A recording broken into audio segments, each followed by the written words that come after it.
Өнөөдөр Библийн хэсэг рүү сүмөр очицгоё. Яаков намын 1-р бүлгийн 19-с 27-р ишлэл. Яаков 1:19-с 27.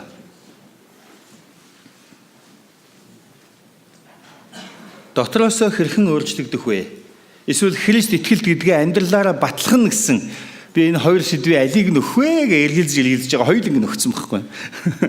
Тийм учраас энд нөө Библийн ишлэл бичихээр бараг дэлгэц дүүрийн болох гэдэг учраас юуг нь сэдвийг бичээгүй. Яаков 1:19-с 27. Дотроосоо хэрхэн өөрчлөгдөх вэ? Христ итгэлт гэдгээ амьдралаараа батлах нь. За Библийн хэсгийг уншъя, та сайн сонсоорой. Хайрт ах дүү нар минь ээ, үүнийг мэдэгтэн. Хүн бүр сонсохдоо түргэн, ярихдаа удаан, уур хилэндээ хойрог байг. Учир нь хүний уур хилэн бурхны зөвхт байдлыг биелүүлдэггүй юм аа.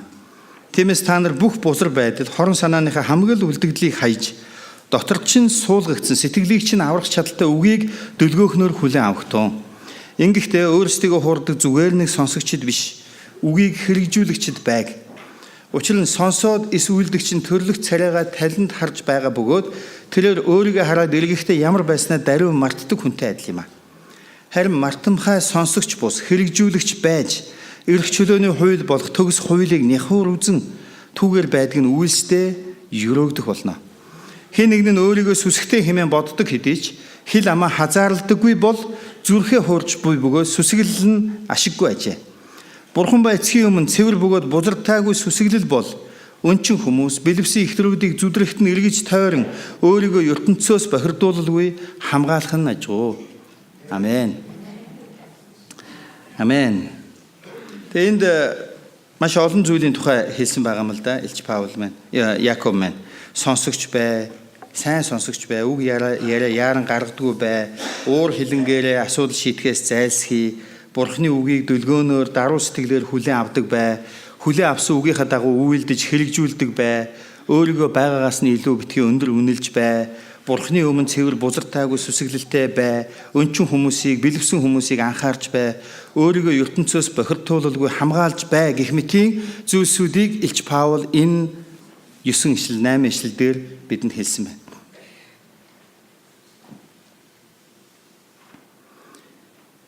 Тэгээ өнөөдрийн олон энэ ингэж бай гэж хэлж байгаа энэ бүхнийг нэгтгэхэд хэлэх юм бол Христ итгэлт хүний хандлага ба үйлс нь ямар байх ёстой юм бэ гэдэг тухай бидэнд зааж хэлж өгсөн хэсэг байна.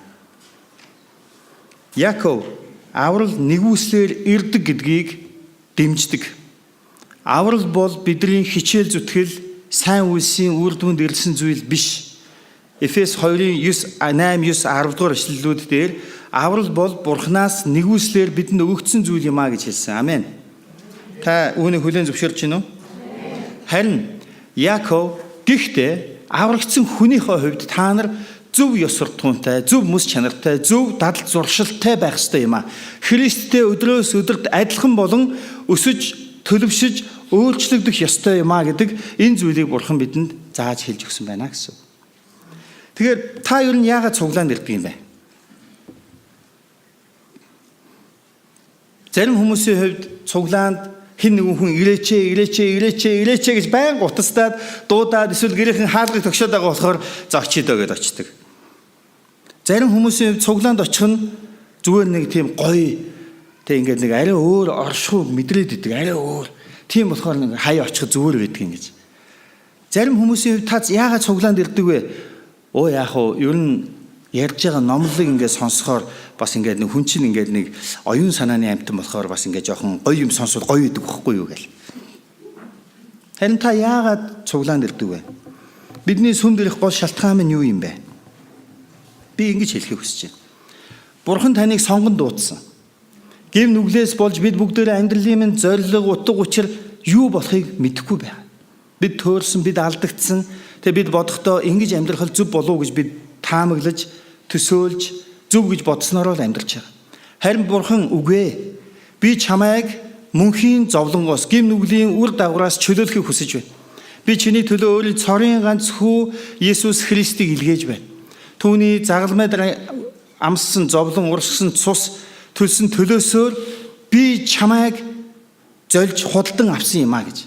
1-р Коринт номын 3-р бүлгийг 16-г унших юм бол та нар ариун сүнсээр золигдсон авагдсан, асар их үнээр та нар худалдан авагдсан Бурхны орших ариун дугын сүм болсон гэдгээ мэдэхгүй гэж юу гэж хэлсэн ба. Тэгээ бид энэ зүйлийг хийсэн биш. Бид энэ тухай бодоочгүй амьдарч байхад Бурхан бидний төлөө энэ зүйлийг хийсэн юм аа. Амен. Тэгээд Бурхан таныг энэ дэлхий дээр амьдарч буй 7 тэрбум хүний дундаас, Монголд байгаа 3 сая гаруй хүний дундаас Бурхан таныг яг энэ цаг үед сүм чуулган дуудан авчираад өөрийн авралын төлөвлөгөөг танд ойлгуулахыг хүсэж дуудсан. Ямар санагдаж байна танд? Нэг удаа манай нэг найз надлаа уцтаад оостой нэрээ ярьсан байна. Яасан бэ гэдгсэн чи ерөнхийдөө чинь жоох бичээр намайг шагнацсан байна. Өө тийм үү чи юу хийсэн гэж шагнагдсан гэдгсэн. Мэдгүй би яаж мэдгүй ямар ч намайг шагнацсан байна. Бөөм баяр. Тэгвэл бид ерөнхийдөө чинь жоох бичгээс ч илүү агуу зүйлээр яаж юм? Шагнагдсан.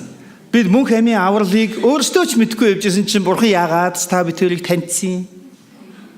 Яагаад та бидэрийг бусдаас илүүгээ тооцсон? Сонгоод бидэнд мөнх амийн авралыг Бурхан үнгүйгээр бэлэг болгоо өгсөн байна. Бид яагаад сүмд ирдэг вэ гэвэл нэгдүгээр тэр биднийг сонгосон учраас бид ирдэг юм аа. Та хажууд хүнээ хардаа. Ийм л хүнийг Бурхан сонгоцсон байгаа юм да. Бурхан таны хажууд сууж байгаа энэ хүнийг хайрлсан. Тэгээ Бурхан таны хажууд сууж байгаа энэ хүнийг сонгон аварсан байна. Тэгээ түүнийг цуглаанд дуудсан байна. Тэр яагаад биднийг цуглаан руу дуудсан бэ гэвэл биднийг өдрөөс өдөрт Христ Есүстэй адил болгохын тулд биднийг энэ цуглаанд ирүүлдэг юм аа. Бид зүгээр цуглаанд ирээд явах биш. Бид цуглаанд ирэх болгондоо эзний үгийг сонсож, бид цуглаанд ирэх болгондоо дахин их эзэнд өөрийнхөө амьдралыг зориулах шийдвэр гаргаж, бид цуглаанд ирэх болгондоо Есүс Христтэй адил болон өөрчлөгдөж байгаа юм аа. Тийм байгаа үстэй. Та анх цуглаанд ирж байхдаа боддог байсан бодол санаа өөр болсон. Та анх цуглаанд ирж байхдаа хүмүүсийг ингээд өөр нүдээр хардаг байсан бол харин одоо таны хүмүүсийг хардаг нүд өөр болцсон. Таны Библийг уншихдаа энэ ямар сонин ном бэ гэж уншдаг байсан бол одоо эндээс надад өнөөдөр эзэн юу хэлж байгаа болоо гэж уншдаг болцсон. Энд өөрчлөлтүүд байна гэсэн. Ийм өөрчлөлтийг эзэн Бурхан та бидний амьдралд хийж байгаа юм. Хэдий хүртэл ямар хөө хэмжээнд хүртэл Бурхан энэ ажлыг хийх вэ гэвэл таныг Есүс Христтэй адил болох хүртэл. Та тэгээ хэр Есүстэй адилхан болж байна даа.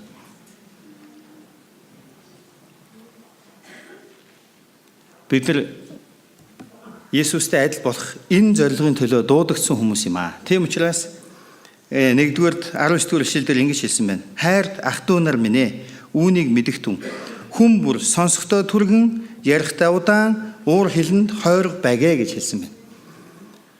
Юунд түргэн байг нь вэ? Сонсохдоо түргэн гэж бас яг энэ үгч байхгүй л хэл та тий. Сонсохдоо магадгүй уриалгахан байх гэх юм уу. Тэ одоо яг энэ тухай энэ номлолыг би бэлдэж явах үед нэг Америк пасторын номлолыг би бас сонссон байгаа. Тэгсэн тэр пастор дээр сумынхан хүмүүс ирээд тэгсэн гинэ. Пастора Яков 1:19-ийг хизээ заах вэ гэсэн гинэ. Тэгсэн чи удахгүй одоо ингээ хуваарийн дагуу 2-7 хоногийн дараа харин бушуу заагаасаа манай нөхөрд яг тэрүүгээр та эхнэрээ сайн сонсч игээд өстой яг гоё оройд нортол нь хилээд өгөөрэй гэсэн гинэ. Тэгээ пастор нь гэсэн чинь номлол дээр тэгж байгаа байхгүй. Зарим эхнэрүүд над дээр ирээд манай нөхөрд эхнэрээ сайн сонсч игээд хилээд өгөөрэй гэдгсэн л дээ. Гэхдээ энэ болохоор Бурхныг сонсох тухай ярьж байгаа юм л да гэдгсэн. Эхнэрүүд нь өөрийгөө одоо Бурхан шиг бодсон байх шиг байна шүү дээ, тий зарим газар. Тэгээд нөхөр болвол яах вэ? Асуудал нь юунд байгаа вэ гэхээр нөхрүүд ингэдэг юм шиг байна л да. Эхнэр ингээл инглээ, тэглээ, ингэсэн шүү, тэгсэн шүү. Яах вэ? Сонсоогүй юм шиг. Сонсоод байгаа юм шиг. Ойлгоогүй юм шиг. Ойлгоод байгаа юм шиг ингээл байдаг байх нь л дээ. Тийм учраас эхнэрүүд нь ингээд энэ нөхөр яагаад намайг одоо сонсохгүй байна? Яагаад миний хэлж байгаад хариу өгөхгүй байна? Яагаад миний ярьж байгаад ач холбогдол өгөхгүй байна? Яан зүрийн зүйл боддог байна л да. Тийм учраас сонсохдоо түргэн гэдгийг эхнэрүүд манай нөхөрт яг хэрэгтэй үг байна гэж уншдаг байна шүү дээ. Заримдаа бид нар ер нь номлол сонсохдоо яг тэгж сонсдог те. Пастор нэг юм ярингууд энийг ч тэр сонссон бол. Гэтэл номлол тэр хүний төлөө биш, тэр номлол яг таны төлөө байхгүй. Танд хандаж хэлж байгаа үг. Түүнээс биш та өөр хүний төлөө сонсвол энэ юу болдог вэ гэхээр та шүүгч болоо хувирчдаг байхгүй. Тэгээ номлол бол та хэн нэгэн хүн энийг сонсцсон болсод тэгсэн бол тэгээсээ биш. Энэ үг эзэн надад хэлж байна. Би тэр хүнийг энийг сонсоосоо гэж би бодож байна. Гэтэл яг үнэндээ тэр хүний төлөө биш, эзэн надад энэ үгийг өгч байна. Би тэгвэл тэр хүнтэй юугаараа адилхан байгаа юм болоо. Би ямар талаа засах ёстой юм болоо гэж бодох нь илүү зөв юм аа. Тийм учраас бичээс энэ хэсэг нь сонсохдоо түргэн гэсэн энэ үг маань юуны тухай илүү ярьж байгаа вэ гэвэл Бурхныг сонсох тухай ярьж байгаа юм. Та битээр яаж Бурхныг сонсдог вэ? Та Бурхныг сонсдог уу? Бид Бурхныг сонсох хамгийн гол зүйл бол Библи унших явдал юм аа. Бид бичээсийг унших үед, Библийг унших үед Библиэлд бичигдсэн байгаа захидлууд, Библиэлд бичигдсэн байгаа сургаалт үгс яруу найргийн номнууд, Библиэлд бичигдсэн байгаа иш үзүүлэлт хийгээ түүхийн номнууд та бидэнд Бурхны үг сургаалыг, хүслийг илэрхийлж байдаг юм аа. Тийм учраас бид Библиэр Бурхныг сонсох боломжтой. Бид Бурхныг сонсё гэвэл Библийг уншихаас өөр арга байхгүй. Тэгвэл хүн бүр сонсохдоо түргэн гэж хэлж байгаа бол энэ маань биднийг Библи уншихдаа түргэн байгаарэ. Сайн Библи уншдаг байгаарэ гэж хэлж байгаагаас өөр ялгаа байхгүй гэсэн. Амен. Тийм учраас цөмөрөө илүү сайн эзний үгийг уншдаг хүмүүс байцгаая. Би зөвхөн энэ сонсох гэдэг нь зөвхөн Бурхныг сонсох гэдэг дээр би яриад зогсохгүй. Би бас юу ярихыг хүсэж байна гэвэл бид бие биенийгээ сонсох зүрх сэтгэлтэй байцгаагаасай гэдэг энэ зүйлийг би та бүхэнд уриалах хүсэж байна. Уулзаагүй удаж байгаа уулзсан найзууд яадаг вэ? Ам уралдаж ярьдаг те. Бараг зэрэгцээл яриад идэг. Зэрэгцээл яриад идэг. Зэрэгцээл яриад идэг ойлгодог юм бүү мэд. Ямар ч гэсэн нөгөө хүн намайг сонсож байгаа гэж итгэлээр л ярьдаг юм шиг байна. Тэгээ нөгөө хүн өөрийг сонсоод ч байгаа мөггүй ч юм би л заримдаа ойлгодог л дээ. Заримдаа ингээл 5-6 ингээл уулзангууд чинь яриануд хоорондоо зүгээр ингээл зүгээр хөндлөн бөө юм болдог. Тэгээ дунд нь над шиг энэ төр нөхдүүд бол жоох ингээ гайхт. Харин энд хэлэхдээ сонсохдоо түргэн буюу уриалгахын сэтгэлээр, нээлттэй сэтгэлээр бие биенээ сонсорой гэж хэлж байна гэсэн. Заримдаа хүмүүс ярьж байгаа зүйл нь яг байгаа онсон. Яг хамгийн гол зүйлээ ярьдгүү. Тэгэл гол зүйл ярих гал тойруулаад ингээл сүүлдээ өөрөө нөгөөтгөө яаж хэлэх гээд байгаагаа ч мэдэхгүй ингээл яриад байна. Харин бид нар юу гэж хэлж байгаа вэ гэхээр сонсохдоо түргэн байгаарай. Уриалгахнаар сонсдог хүмүүс байгаарай гэж хэлж байгаамаа. Үүний дараагийнх нь ярихтаа удаан гэж хэлсэн. Ярихтаа удаан гэдэг чинь үгээ зөөж айжуухан яар гэсэн үг биш. Энэ маань юм болонгууд л реакцлаад юм болонгууд л хурдан яриад хариулт өгөөл тэгэнгүүт бодож амжаагүй шууд үг хэлчихэд идэг хүмүүс байдаг те. Тийм биш байгаарай л гэж хэлж байна гэсэн. Та надтай хамт байна уу? Ер нь та бид бүгдээрээ маш сайн сэтгэл судлаачид болох боломжтой. Мэдээж сэтгэл судлалын янз бүрийн нарийн шинжлэх ухааны ч юм уу одоо ингүүл тэгдэг юм байна. Тийм юмнаас болж хүмүүс ийм реакцлдаг юм байна. Олон судалгаа юмнууд байгаа. Тэр нарийн зүйлсүүдийг бид нар үгүйсэхгүй. Манай Улаанбаатар сургуулийн гэр бүл судлалын танхимаас гэр бүл гэсэн юу сэтгүүл гаргасан гинэ. Тэгээ нөгөө сэтгүүлийг аваачаад ингээ бордлуудыг заръя гэдэг ингээд яасан чинь худалдаж авч байгаа хүмүүс байхгүй байна гинэ. Тэгээ тэр нь болохоор нөгөө сэтгэл судлалын талын зүйл учраас сэтгэл судлаач баг сайн дураараа бүгд сэтгэл судлаач болохоор тэрийг тоохгүй байх шиг байна л да. Тэгээ өчигдөр надад тэрийг нэг Улаанбаатар сургуулийн оюутан магистрантур авчираад өгсөн байгаа. Тэгээ би нөгөөдгийг ингээ гүйлгэж хараа. Энэ чинь зөндөө олон судалгаатай юм байна шүү дээ. Ийм юм байна шүү дээ гэж ард нь би нөгөөдгийг үзэл ингээл яасан чи. Харин тийм би хүмүүст үзүүлэхээр хүмүүс тэрийг ч харддаг шүү. Зүгээр л гэр бүлийн юм аа гэл ингээл тэгэл за гэж буцаага өгчдөг шүү. Та арай өөр хараад байна гэдгийгс. Тэгээ бид нар заавал ихтэй сургуульд сурч юу гэдгийг гэр бүл судлаач болж чадахгүй байж магадгүй бүгд. Гэхдээ сэтгэл судлаач, гэр бүл судлаач байх хамгийн ихний шалгуур юу гэдэг вэ гэхээр яг одоо энэ Яаков 1:19 дээр хэлж байгаа уриалгахнаар сонсож цөөн үгээр хариулдаг байх юм бол та их сайн сэтгэл судлаач болох боломжтой болно шүү. Тэгээ олон хүмүүс над дээр ирээд пастора ийм юм байна ингээ ярьд. Тэгээ зүгээр сонсож өгвөл нөгөө хүмүүс баах юм яриад тэгжсэн. За сайхан болчлоо. За арга замаа олчлоо. За одоо ерөөсө тэрх ёстой юм байна шүү. Тэгээд өөрөө яваад. Тэгээ би болохоор зүгээр яг надаас юм асуусан уу? Яалаа гэж бодоод үлддэгс заримдаа. Тэгээ гол зүйл маань юу юм бэ гэхээр бид их сайн сонсож өгөх юм бол нөгөө хүмүүс маань зүрх сэтгэлээ хуваалцаж дотроо байгаа зүйлийг уудлан гаргах үед ариун сүнс нөгөө хүний дотор түүнийг дүүргэсэн байгаа зүйлийг гаргаж хоослох үед ариун сүнс түүний дотор ихсэж тийм ээ. Тэгээд нөгөө хүнд маань мэрэгэн ухаан хийгээд ойлголтуудыг бий болгож тэгээд тэр хүн маань өөрөө за ерөөсөө ингэх хэрэгтэй байсан юм байна шүү дээ. Гараа явахдаа айгүй бол пастор чалт ийм хамаг юм ярьчлаа гэж боддог болоо яадаг болоо. Би таныг бас яг тийм байгаасай гэж хүсэж байна. Та бусдыг сайн сонсож өгдөг. Төвчээртэйгээр суугаад сонсоод цөөхөн хэдэн үгээр хариулдаг тийм хүн байгаасай гэж хүсэж байна. Сургаалт үгс 10 дугаар бүлгийн 19 дугаар ишлэл юу гэж хэлсэн байдаг вүлээ?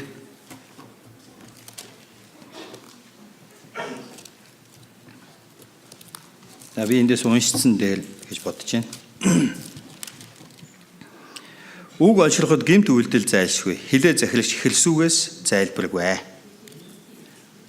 Сургаалт үгс 10:19. Үг олшроход гэмт үйлдэл зайлшгүй. За одоо бол энд гэмт үйлдэл гэсэн хуучин орчуулган дээр үг олшрол нүгэл зайлшгүй гэж хэлсэн байдаг тийм ээ. За тэгэд энэ 10:19 үг олшрол нүгэл зайлшгүй. Олон юм ярил үр дүнд нь яана гэж юм. Яаж ч байсан буруудах зүйл хүн ярьждаг юм аа гэж хэлж байна гэсэн. Тийм учраас бидний үг яриан дээрээ няхуур байж хэлэхгүй үгийг сайн тунгаан боддог тийм хүмүүс байгаарай гэж эзэн сануулan хэлж байна гэж би итгэж байна. Яаков 1:16-ыг харах юм бол энд ингэж хэлсэн байгаа. 26 шуучлаарай. Хэн нэг нь өөрийгөө сүсгтэй хэмээн боддог хэдий ч хил амаа хазаарлдаггүй бол зүрхээ хуурч буй бөгөөд сүсгэлэл нь ашиггүй ажээ гэж.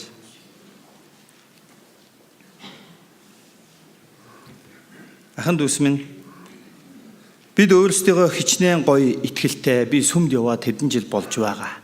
Би сүмд яваад ийм зүйл хийж байгаа. Би ингэж одоо сургууль төгссөн.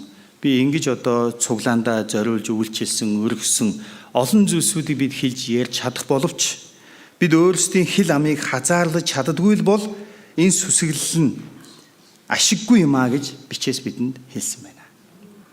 Бидний хийсэн асар их хичээл зүтгэл золиос зориулалт яах вэ? Үр дүнгүй тооцогдох боломжтой болох нь.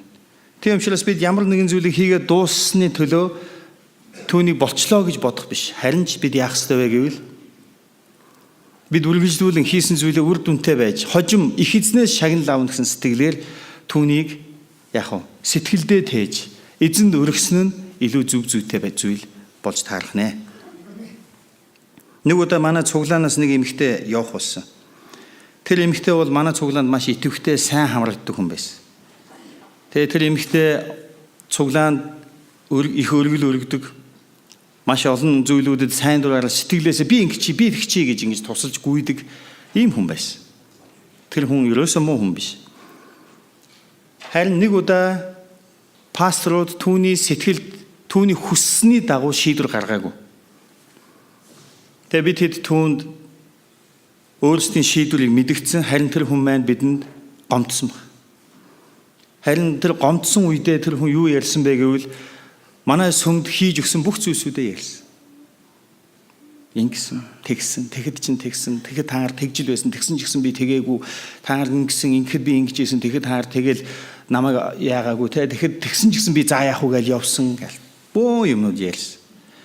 Тэгээд нэгд бүх зүйлийг бүгдийг гаргаж яриад дараа нь одоо би энэ сүмд явахгүй гэд ингэ явсан баг. Тэгээ би юу гэж бодож байгаа вэ гэхээр хил ам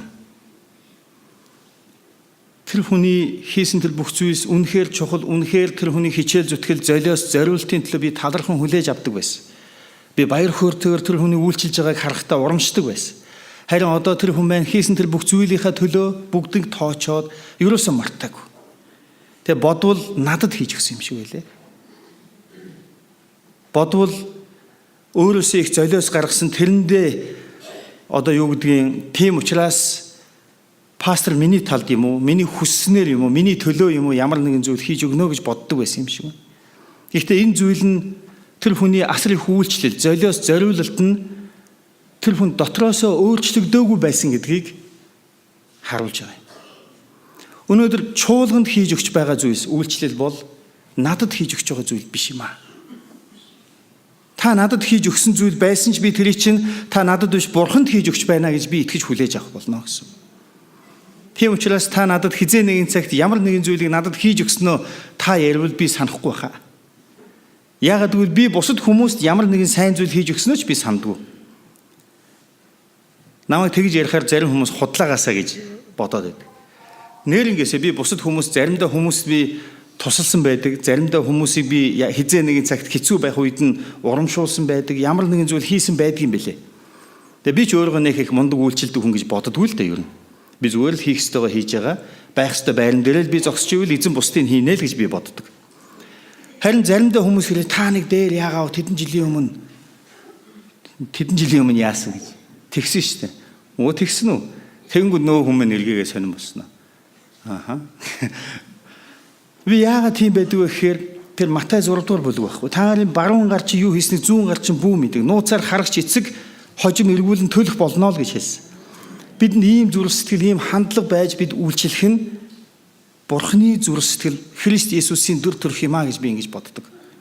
Би бас та бүгдийг тийм болон Есүсийн дүр төрхөөр өөрчлөгдөөсэй гэж би хүсэж байна. Харин тэр тухайн эмэгтэйн хувьд бол тэр бүх зүйлсийг ерөөсөө мартаагүй. Тэгээ яг тэр уур бухимдлын үедээ хэл амаа захирч чадаагүй. Харин би тэр хүн ер нь ингэхгүй байж болох байсан уу гэж би дараа нь бодсон баг. Байж болох байсан байлээ. Яаж тэгж болох байсан бэ гэвэл тэр хүн дотроосоо өөрчлөгдсөн байна. Тэр хүний маань гадаад амьдралын хэв маяг хийж байгаа үйлчлэл, зориулалт, хичээл зүтгэлтэй байдал нь үнэхээр сайн боловч дотор хүн нь Библийн үндсийн дагуу өөрчлөгдөв. Эсвэл дутуу өөрчлөгдсөн байна. Тийм учраас өөрийнхөө тухай олон зүйлсүүдийг ярьж байна. Би бас нэгэн яриаг сонсож байсан. Нэгэн цуглаанд олон жил үйлчилсэн хүмүүс чуулганыхан пасторын солигдох болоод тэгээд өөр нэгэн хүний пастор томилох болоод янз бүрийн процесс явах үед тэдний дунд байсан нэг нь би хамаг залуу насаа энэ чуулганы төлөө зориулсан. Тэгэхээр та нар миний үгийг сонсохгүй байна. Яагаад тэр өөрийнхөө хүсснээр тэр шийдвэр гараагүй байхгүй гэж ярьсан юм. Харин тэгэхэд тэр үед тэнд байсан нөгөө шилжин явж байгаа хуучин пастор нь нөгөө хүндээ юу гэж хэлсэн гэхээр чи хамаг залуу насаа бурханд л зориулсан шүү дээ. Чи яагаад энэ чуулганы төлөө өнөөдөр хөгшилчихсэн юм шиг яриад байгаа юм бэ? Чи бурханд л өөрийнхөө залуу насаа зориулсан биз дээ гэж хэлсэн гэсэн. Тэгс нөгөө хүн чимээг болоод уучлаарай, миний буруу байсан байна.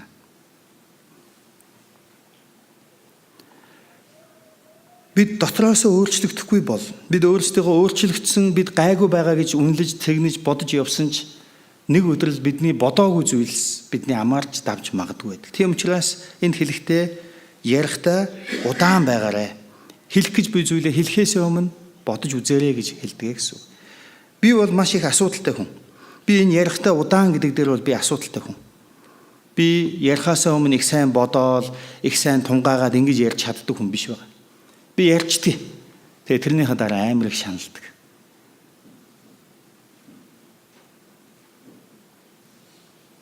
Тэгээ би та бүгдийг бас мөн өөрийгөө ч бас энэ өглөө ярихдаа бодолтой, ухаалаг тийм хүмүүс болцгоё гэж урамшуулан уриалж байна.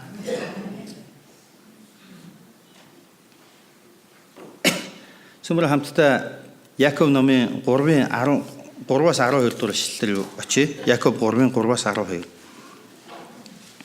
Мордыг залахын тулд бид амийг нь амгаавчилж бүх биеийг нь жолооддаг. Мөн усан онгоцнуудыг хар. Тэдгээр нь хэдийгээр агуу том болоод зогсохгүй хүчит салхин туугддаг боловч жижигхэн залуураар залуурчийн хүсснээр жолоодогддог. Түүнчлэн хилч гисэн биеийн жижиг эргэтэн атлаа агуу том зүйлсээр сайргадаг ажээ. Харагтун өчүүхэн галч ямар их ой модыг тумирддаг билээ. Хил бол гал бөгөөд зүй бусын ертөнц ажээ. Хил нь бидний эргэтнүүдийн дунд байж бүх биеийг бузралдаг. Хил бидний амьдралын хүрдийг галдан шатаадаг бөгөөд өөрөө тамаар асаж байдаг. Учир нь төрөл бүрийн араатан амьтад шууд хөвлөөр явагчид болон дэлхийн далай тэнгисийн амьтдыг хүн төрлөختөнд номхруулж байгаа номхруулсаарч ирсэн. Харин хинч хилийг номхруулж чадахгүй. Хил бол үхлийн хороор дүүрсэн амралтгүй муухай эд мөн. Бид хилээр эзэн ба эцгийг магтдаг, бид түүгээр бурхны төрхөөр бүтээгдсэн хүмүүсийг хараадаг, ерөөл хараал нэг л амнаас гардаг гэж. Ах дүүс минь ийм байж болохгүй. Булгийн нэг ихээс цэвэр цэнгэг ба гашуун ус зэрэг гардаг билүү. Ах дүүс минь инжирийн мод чидүүн жимсийг, усан үзмийн мод инжирийг гаргаж чадах уу? Давстаа усч цэнгэг ус гаргадаггүй. Хил амны тухайд ярьж байгаа. Жижигхэн эрхтэн. Грамлаад үсэх юм бол хэдхэн грамм тийм. Хэдэн 100 хэдэн грамм болох юм уу яах юм? Салгаж үзээгүй болохоор мэдэхгүй. Эмчнэрт нэг багцаа байдаг гэж магадгүй. Гэхдээ энэ бие махбодыг яадаг гэж байна? Буцралж хайдаг гэж байгаа юм. Бүх хичээл зүтгэлийг яах вэ? Үнгүү болгож нурааж чадна гэж. Нэг сургамжид үлгэр байдаг шүү дээ тийм ээ. Нэг улсын нэг хааны охин нь өвдөөд маш хүнд өвчтэй болсон.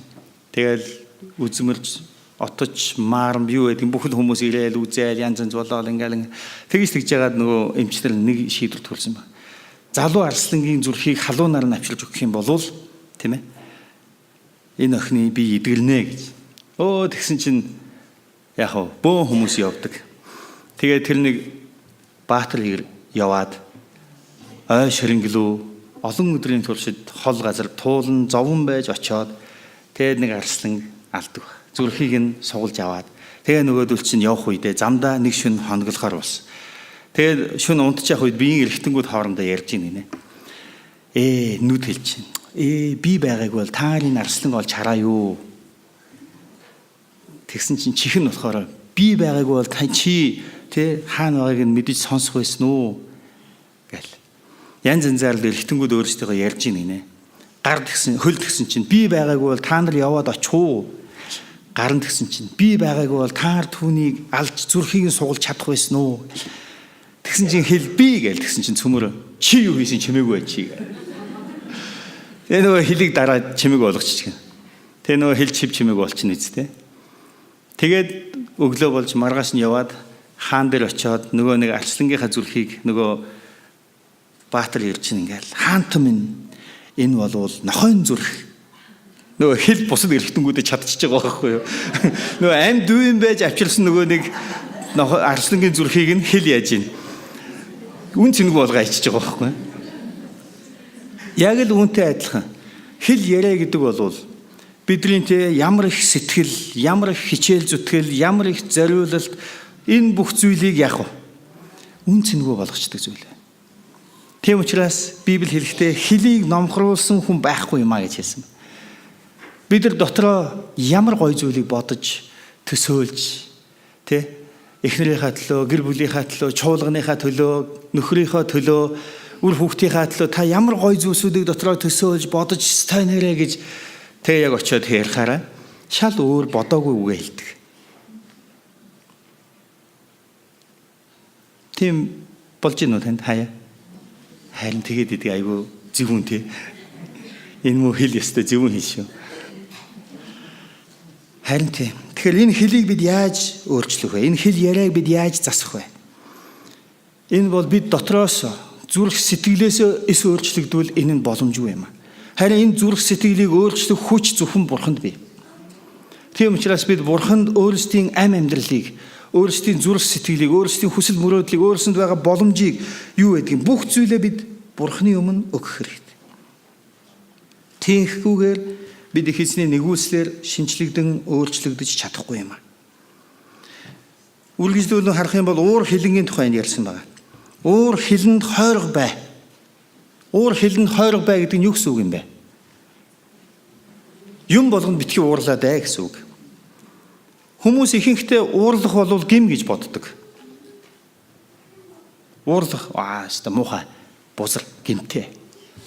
Гэтэл Есүс ч гэсэн бичээсээр уурлсан тухай тэмдэглэлүүд байгаа. Есүсийн шавнар нь итгэлгүй байгаа байдлыг харахтаа Бурхан Есүс тэдэнд уурлсан байдаг. Мөн Иерусалим хотын сүмийг худалдаа 8-ны газар болгож тэнд зүсэн бүрийн бузар муу зүйлсүүд явагдаж байгааг харахтаа Есүс уурлсан байдаг. Тэгвэл Есүс гимгүү ариун байсан юм бол тэр уурлах нь гим нүгэл юм бол Есүс гимтэй болж таарна гэсэн. Харин бичээс бидэнд хэлэхдээ уурлах нь бол гим нүгэл биш юм аа. Харин уурлсан үедээ гим нүгэлд автагдах байдалд амархан ордог учраас уурлахтаа хойрог бай. Уурлсан бол хурдан тайвшир гэж бичээс бидэнд хэлдэг юм. Худал хуурмаг бузар муу зүйлсүүдийг бид уурлахгүй уурлал гим гэсэн гээл зүгээр за яах вэ гэд ингэж ээж болохгүй. Бид уурлах хэрэгтэй. Бид бухимдах, бид дургуйслаа илэрхийлэх энэ боломжтой, зөв. Надлуу хартай. Би таард уурлах эрхчлөгч өгье. Таар уурлаж болно. Яагаад гэвэл уурлах нь нүгэл биш.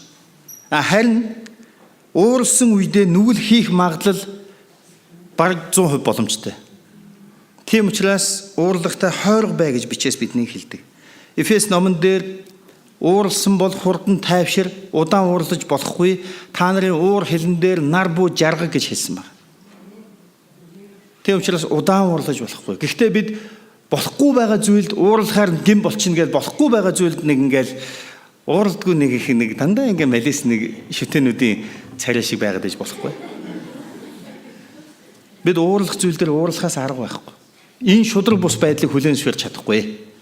Яахаараа хэлж ярьсандаа байдгүй юм бэ? Ийм зүйлсүүдийг бид ярих нь нүгэл ерөөсөө биш. Харин энэ уур бухимдал чинь Бурхны хаанчлалын төлөө, Бурхны сайн сайхны төлөө байх ёстой юм аа. Гэвч хэрвээ бид 20 дугаар ишлэлийг харвал учир нь хүний уур хилэн Бурхны зөвхт байдлыг биелүүлдэггүй юм аа гэж хэлсэн байна. За наашаа хараарай.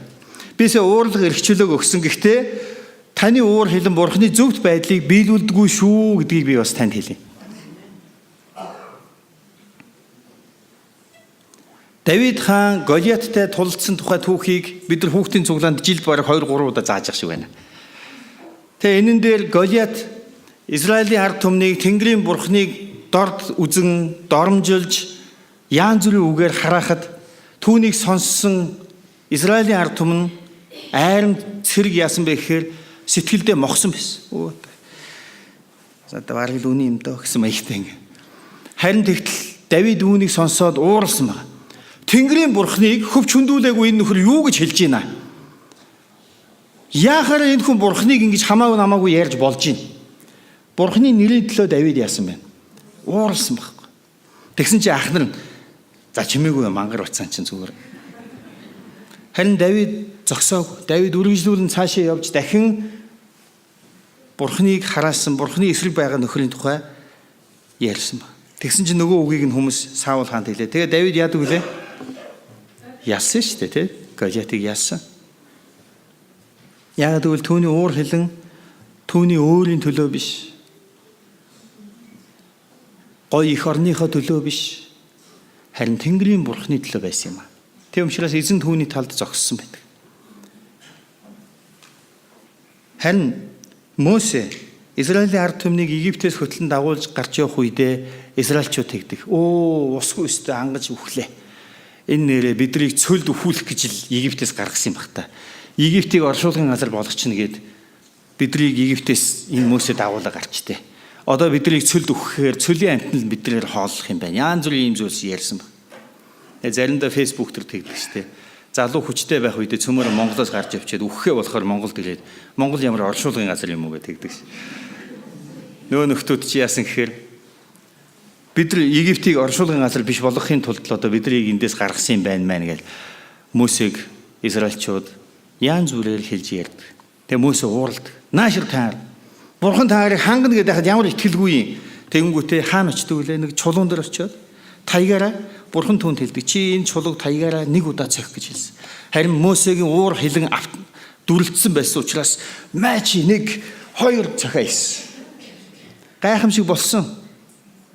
Чулуунаас ус урсаж 2 сая гаруй ард түмнийг ундаалсан ба. Энэ гайхамшиг болсон. Харин эзэн хожим нь Мосед юу гэж хэлдэг вэ гэхээр чи миний үгийн дагуу үйлчилж байх үедээ чи зохисгүй байдал гаргаж уурлаж чи уур хилэнгээр асуудал хандсан учраас амлагдсан газар руу чамайг оруулахгүй.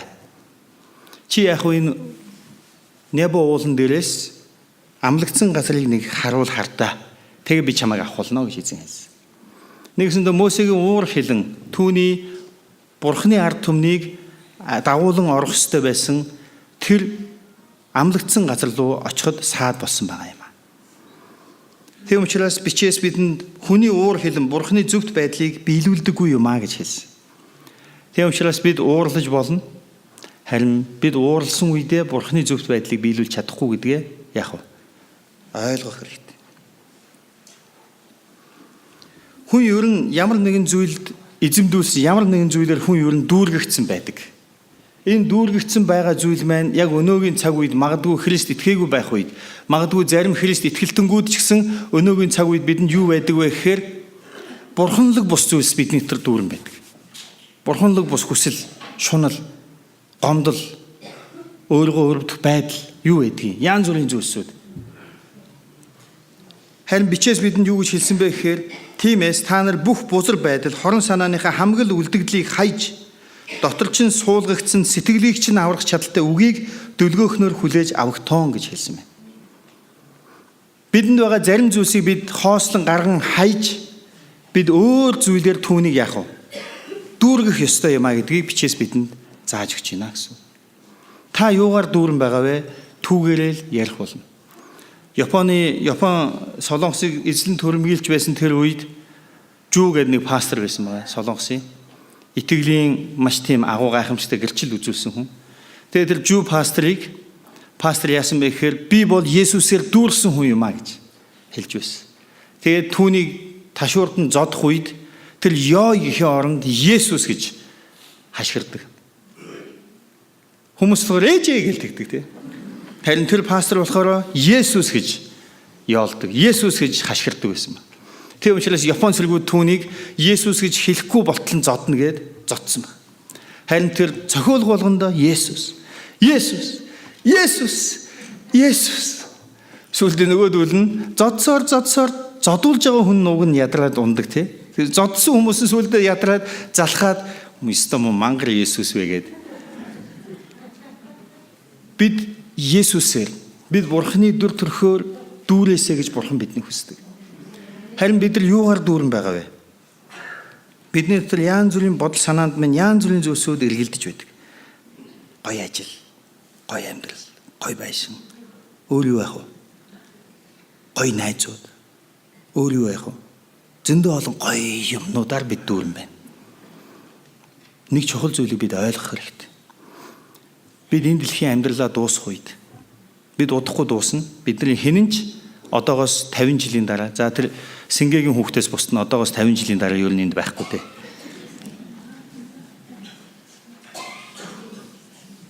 Тэ? Үнэн биз? За яг зарим хүмүүс жоохон гомдолтой байна. 70 жилийн дараа.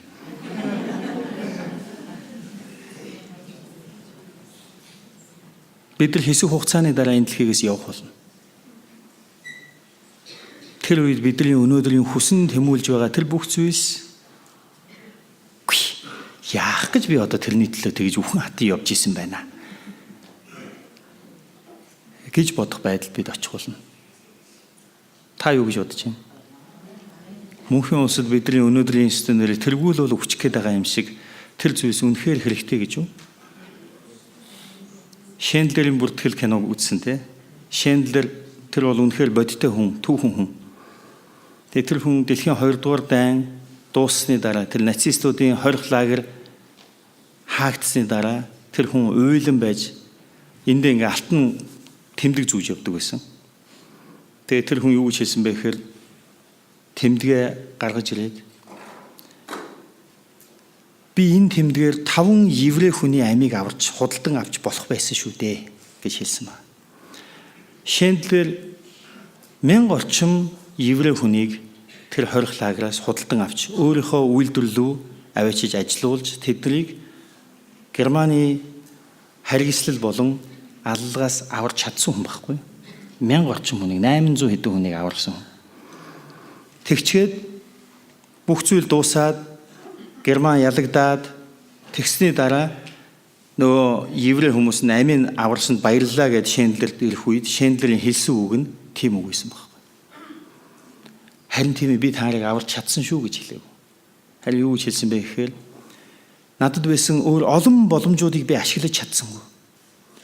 Гүү ядахтаа би энэ алтан тэмдгийг тэр хорих лагерын дарагт өгөөл би 5 еврей хүнийг суллуулж чадхал байсан юм а гэж хэлж байсан гэдэг. Тэр хүн асар их үнцэнтэй зүйлийн төлөө маш их зүйлийг хийж чадсан боловч түүнийг хангалттай сайн байж чадаагүй гэж тооцож ярьж байна. Харин өнөөдөр бид нэгэн өдөр энэ дэлхийгээс явах бол бид эзний орон шууд очих болно. Тэр үедээ бид гүй нэрээ тэрмүүнийг байшин худалдаж авах гэж эсвэл тэрмүүнийг машиныг худалдаж авах гэж тэгж яхаар би тэгээ 5 хүнд ч гэсэн сайн мэдээ ярьж яах минь яаваа гэж харамсах байдалд орохгүй тулд бид Есүсээр дүүргэгдэх хэрэгтэй юм аа. Энд хэлэхдээ дотор чинь суулгагдсан сэтгэлийг чинь аврах чадaltaй үгийг дөлгөөхнөр хүлээж авахтон гэж хэлсэн. Бид эзний үгээр дүүргэгдэхийг Бурхан та биднээс хүсдэг юм аа. Эзний үгээр дүүргэгдэхийг Бурхан та биднээс хүсдэг. Бид эзний үгийг маш их уншдаг, маш их сонсдог. Харин бичээс биднийг юу гэж анхааруулж байгаа вэ? 22 дугаар эшлэл. Гэхдээ өөрийгөө хуурдаг зүгээр нэг сонсогчд биш, үгийг хэрэгжүүлэгчд бай. Учир нь сонсоод үлдэх чинь төрлөх царайгаа толинд харж байгаа бөгөөд тэрээр өөрийгөө хараад эргэхдээ ямар байснаа даруй мартдаг хүнтэй адил юм. Харин мартамхай сонсогч бус хэрэгжүүлэгч байж, эрх чөлөөний хууль болох төгс хуулийг няхмар үзэн түүгээр байдгийг нь үйлсдээ өрөөгдөх болно. Энд бичээсийн тухай бидэнд хэлсэн байна. Энд толинд нүрэ харж байгаа хүний тухай ярьж байна тийм ээ. Толинд нүрэ харж байгаа хүн. Энэ мэн зүгээр ингээд одоо манай тэр коридор тавьсан байгаа толинд ингээд хальт хараад өнгөрч байгаа хүний тухай биш. Толийг өмнөө бариад яг хараад миний нүд гоё шүү. Яагаад гэхдээ миний хоёр нүд өөр байдгийн болоо гэл ингээд. Хүн болгоны нүд өөр байдаг байхгүй хоёр нүд нь. Яа миний энэ нүдэн давхраад гоё мөртлөө энэ нүднийхэн давхраа тийм болоо. Янз бүрийн маягаар би толинд өөрсдийнхөө нүрийг хараад ингээд боддог. Яг тийм тэгж байгаа хүний тухай ярьж байгаа байхгүй. Ингээд толинд өөрийгөө хараад ингэснэ. За одоо энд нь ийм төрөхгүй бол болохгүй мэн. Эсвэл тэгэхгүй бол болохгүй мэн гэснэ. Толио тавьснаа эргэж хараад нөгөө нүүрнийхээ тухай юу ч хийхгүй яах вэ? Шал өөр юм хийгээ яваад өгөх. Тийм хүнтэй адилхан ярьсан байна. Нэг үгээр хэлбэл бид маш их Библийг уншдаг. Маш их бичээсийг судалдаг. Номлолыг сонсдог. Тэгээ сэтгэл хөдөлдөг. Тэгдэг үү? Яг тэгэх ёстой байсан байх шүү дээ. Би өөртөө ийм гоё шин зүйл сурсан гэл. Гэхдээ тэр зүйлийг хэрэгжүүлэхгүй байгаа бол юу гэж хэлж байгаа вэ? Тэр зүйлийг хэрэгжүүлэхгүй байгаа бол та мартанхай сонсогч тийм хүн байна гэсэн үг. Та эзний үгийг Бурханаас ямар нэгэн зүйлийг би амьдралдаа энэ зүйлээ засах ёстой юм байна. Би амьдралдаа ийм зүйлийг хийх ёстой юм байна. Ямар нэгэн зүйлийг та хизээ нэгэн цагт тэгж хүлээж авчихсан уу? Авчихсан. Бидний ариун сүнс байнга шахуу энэ зүйлсийг ятхан хэлж байдаг. Харин тэдгээр зүйлсүүдээ бид хэрхэн хэрэгжүүлэх вэ? Хэрхэн бодит үйл болгох вэ гэдэг энэ action plan буюу бодит төлөвлөгөөнүүдийг хийх хэрэгтэй юм байна. Бид тийм зүйлийг хийхгүй бол яг энэ сандал дээр яг одоо энэ цаг мөчид сууж байхдаа бол цөмөр юу гэж бодож байгаа гэхээр за ёстой нэрээ яг одоо тэгнэ. Харин бид нар цуглаан дуусаад амен гэж ерөөлийн залбирал дуусаад зарлал яваад яг үнэндээ хэдийг номсон юуны тухай ярьсныг ч мартсан байж магадгүй. Тийм учраас бид сайн тэмдэглэл хөдөлж яг энэ цаг үед их эзэн танд хандан ямар байх ёстой гэж хэлж зааж өгч байгаа. Тэр зүйлийг өөрийн болгон бичиж аваад түүнийг хэрэгжүүлэхээр шийдвэр гаргаж үйлдэх юм бол энд 25 дугаар эшлэлдэр хэлсэнчлэн үйлсдээ өрөөгдөх болно гэж хэлсэн байна. Бид өрөөгдсөн байхыг ямар их хүснэ вэ? Бид их эзний нэгүслэр бэлхэм дүүрэн байхыг ямар их хүснэ вэ? Бидний амьдрал эзний сайн сайхнаар дүүрэн байхыг бид ямар их хүсдэг вэ? Тэгвэл энэ хүсэл маань бодит үйлс болон гарах ёстой. Өнөөдөр манай цуглааны зарим хүмүүс яг сайн тэмдэглэл хөтэлдэг. Харин олон хүмүүс зүгээр л сонсдог. Миний бодлоор үнэхээр л цоорчсон биш л юм болвол бид мартчих ёстой. Тэгм учраас тэмдэглэл хөтлөхгүй байна гэдэг маань мартна гэсэн үг. Мартна гэдэг маань бодит үйлс юм уу хэрэгжүүлэлтийг бид нар өчүүхэн баг хийнэ гэсэн үг. Тэгм учраас би та бүгдийг дэвтэр гаргаарай. Тэмдэглээрэй гэж хэлдэг шүү дээ. Үүнийгээ би дахин та бүхэнд хэлмээр байна. Өөрсдийгөө хуурдаг зүгээр нэг сонсогчд биш, үгийг хэрэгжүүлэгчд байг гэж эзэн хэлж байна. Бид яаж дотроос өөрчлөгдөх вэ? Бид яаж амьдралаараа би христчин гэдгээ батлах вэ? Энэ нь үгийг сахин биелүүлснээр л юм. Үгийг сахин биелүүлснээр. Бид үгийг сахин биелүүлэхгүйгээр яах вэ? Үгийг сахин биелүүлэхгүйгээр бид дотроос өөрчлөгдөж чадахгүй, амьдралаараа ч христчин гэдгээ батлаж чадахгүй юм.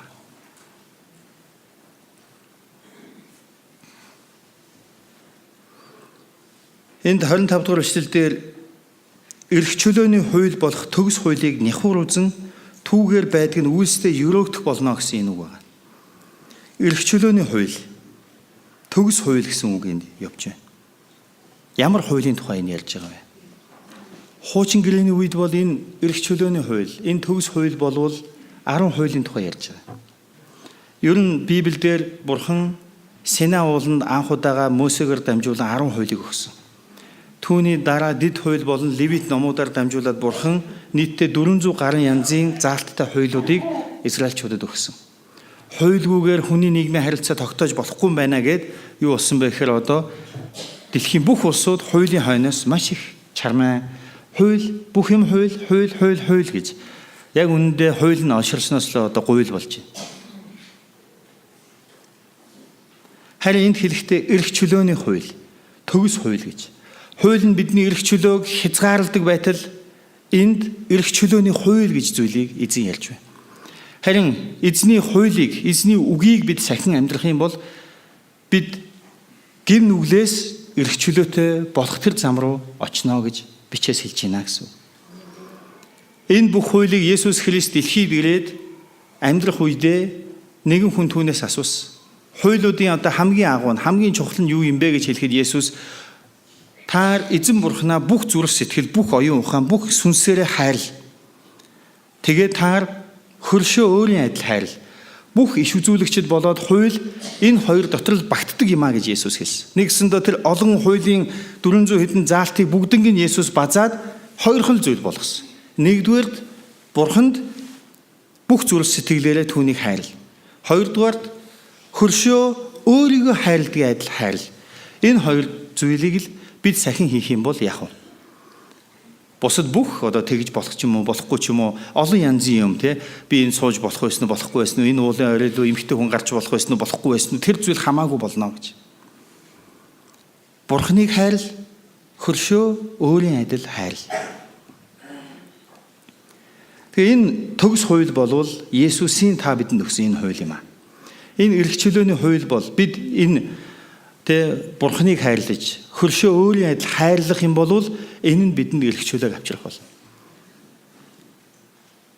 Ариун сүнс ирэх үедээ бидэнд энэ Бурхныг хайрлах хийгээд хөршөө өөрийн адил хайрлах энэ хайрыг бидний зүрхэнд бий болгож өгдөг юм а. Амен. Тийм учраас би та бүгдийг үнэхээр дотроосоо өөрчлөгдөөсэй гэж өрөөж байна. Энэ өөрчлөлт эцсийн эцэд базаад ярих юм бол энэ өөрчлөлтийг бид биш, Бурхан хийдэг юм а. Тэгвэл бид яаж Бурханаас бид өөрсдөө өнгөрсөн хугацаанд энийг чармаасан байж болно, хичээсэн байж болно, зүтгэсэн байж болно. Тэг үр дүнд хүрч чадахгүй учраас ёстой хэцүү юм а гэж бодсон байж болно. Харин бид яг энэ цаг мөчид эзэнд өөрсдөө өгөх юм бол эзэн бидний дотор биднийг өөрийн сүнсээр дүүргэх үед бид өөрийн мэдлгүй Бурхныг хайрлаж, бид өөрийн мэдлгүй хөршүүдэд хайрлаж, бид өөрийн мэдлгүй Бурхны тааллын дагуу зөвөр амьдрах болно. Амен. Энэ бол үнэхээр их эзнээс ирдэг ивэл юм аа. Тэгээ төгсгөлд нь 27 дугаар эшлэлд хэлсэн байна. Бурхан ба эцгийн өмнө цэвэр бөгөөд бузартаагүй сүсэглэл бол өнчин хүмүүс бэлэвсэн ихтрүүдийг зүдрэгт нь эргэж тойрон өөрийгөө ертөнцөөс бохирдуулалгүй хамгаалах нь ажээ гэж. Тэгээд эцгийн өмнө цэвэр бөгөөд бузартаагүй сүсэглэл бид үнэхээр итгэлтэй, итгэлийн хүн, би үнэхээр христчин хүн гэж та бодож байгаа бол бид юу хийх ёстой гэж байна? Тэг юуны өмнө бид нар итгэлтэй байх хэрэгтэй гэж, тийм ээ? Мөн өнчин болон бэлэвсэн буюу гачигдaltaй хүмүүсийн гачигдалд бид бодитоор яах вэ? Тусалдаг байх. Яков номон дээр үргэлжлүүлээ харах юм бол энд таар өлсөж байгаа, ядарч байгаа, даарч байгаа нэгнийг Бурхан чамайг хангах болтугай гэж түүнийг өлсөглөн даарсан, ядарсан чигээр нь явуулах юм бол тэнд ямар Бурханы хайр байгаа юм бэ гэж хэлсэн. Тэгвэл яг энд биднийг хэрвээ бид итгэлийн хүмүүс юм бол бид яах ёстой вэ гэвэл бид дотроос шинчлэгдэн өөрчлөгдөөд бид итгэлийн хүн гэдгээ батлан харуулахын тулд бид хэрэгцээ шаардлагатай байгаа хүмүүс чадамжийнхаа хэрээр туслах ёстой юм а гэдгийг нэгд хэлсэн байна. Хоёрд өөрийгөө ертөнцөөс бохирдуулалгүй хамгаалах нь юм а гэж эзэн бидэнд зааж өгч байна. Яагаад апостол Яаков эдгээр заавруудыг бидэнд өгч байгаа юм болоо? Хүмүүний нүгэлд буртаглагдсан сэтгэлийн аяндаа байхтай гаргадаг мөн чанар гин нүглийн үр дүнд сэвдсэн сэтгэлийн үр жимс юу вэ гэдгийг Яаков мэдэж байна.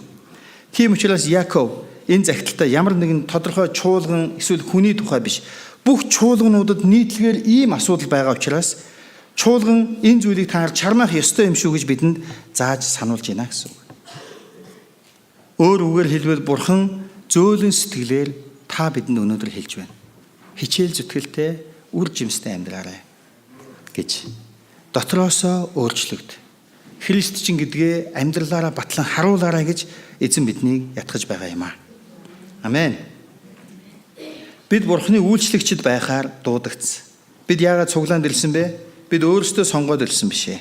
Бурхан биднийг сонгосон учраас хэн нэгэн хүнээр дамжуулан Бурхан таныг энд ирүүлсэн гэсэн үг. Бид яагаад энд ирдэг вэ гэвэл бид Есүс Христтэй адил болж өсөж өөрчлөгдөхийн тулд бид энд ирдэг гэсэн үг. Бурхан биднийг Есүстэй адилхан болгоно гэдэг маань бид Бурханд болон Бурханы хүмүүст үйлчлэгчд байхаар дуудагдсан гэсэн үг. Тиймээс үг хэлэндээ түргэн биш байж хэлэг үгч нь бусдыг босгон байгуулдаг тийм байгаасаа гэж эзэн биднийг хүсэж байна гэсэн үг. Бурханы үгийг бид хүлээн авч сонсоод хэрэгжүүлэхийн тулд яардаг хүмүүс байгаасаа гэж эзэн биднийг ятгах байна гэсэн үг. Уур уцаарыг бид нүгэл гэж ойлгодогч зөвхт бус зүйлийн эсрэг уурлах уур бидэнд байх нь зүйтэй. Харин хил хязгаараа амархан даваад Бурханы зөвхт байдлыг хэрэгжүүлэхгүй зүйлсээр таны өмнө мөхс арга замаар та явахаас болгоомжлоорой гэж эзний үг бидэнд хэлж байна. Бидэнд хийх ёсгүй зүйлсүүд байна.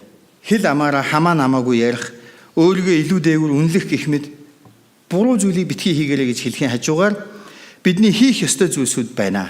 Үгийг хэрэгжүүлэгчд бай, өнчин бэлэвсэн ихнэрүүдэд тусал, тэгээд дэлхийгээс бохирдож бузардахгүй тулд өөрийгөө хамгаалагсан бидний хийж болохгүй хийгээд болох ёстой зүйлсүүдийг хийх ёстой зүйлсүүдийг эзэн бидэнд зааж өгсөн байна. Энэ бүгдийг бид яаж хийх юм бэ? Бид дотроосоо өөрчлөгдсөнөөрөө. Тэгвэл бидний дотроос хэн биднийг өөрчилж чадах вэ? Зөвхөн ариун сүнс үүнийг хийнэ. Тэгвэл бид ариун сүнсээр дүүргэгдэхийг хүсэн тэмүүлэх ёстой юм. Тийм учраас би та бүгдийг одоо надтай хамт босон зогсохгүй юу гэж урьж байна. Тэгээ цөмөрө хамтдаа эзний өмнө залбирanгуйцгаая.